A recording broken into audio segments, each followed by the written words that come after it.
სამების საკათედრო ტაძარში წირვალოსვა გარდაბნისა და მარტყოფის ეპისკოპოსმა იაკობ მაღავლინა. Როგორც ქადაგებისას ეპისკოპოსმა ბრძანა პოლიტიკა, რომელსაც წინა ხელისუფლება ციხეებში ეწეოდა, ეს იყო ერის გენოციდი, პატიმრების უმრავლესობა დაავადებული, ნაცემი და ნაწამებია. აუცილებელია ისინი, ვინც ამ პროცესის იდეოლოგები და ბრძანების გამცემები იყვნენ, გამოიჩინონ ვაჟკაცობა და საკუთარი ბრალი აღიარონ. სასულიერო პირის თქმით, სირცხვილია 21 საუკუნეში ქართველი ერი დიქტატურის პირობებში რამდენიმე კაცის ჭკუაზე ცხოვრობდეს.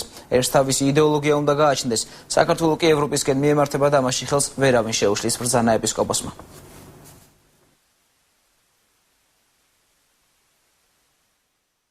რა პოლიტიკასაც წინა ხელისუფლება ეწეოდა, ეს იყო გენოციდი ერის, იმიტომ რომ ახალგაზრდობის უმეტესობაზე იქ და უმეტესობა არის დაავადყოფებული. უმეტესობა ნაცემი და ნაწამებია.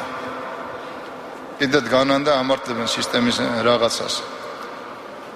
ჩვენ ახლა არ ვითხოვთ, რომ ვიღაცები დააპატიმრონ, დასაჯონ. ჩვენ ადამიანებს, იმ ადამიანებს თხოვთ, სულ რამდენი კაცი იყო, თვითონაც ხომ იციან.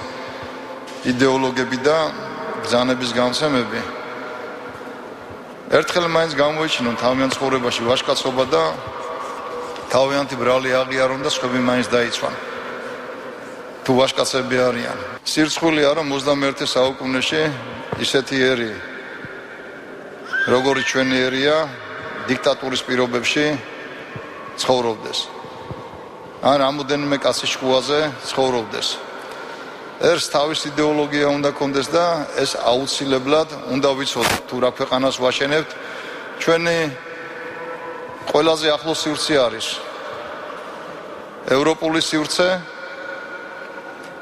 და მასკენ სწრაფვაში ვერავინ ხელს ვერ შეგვიშლის.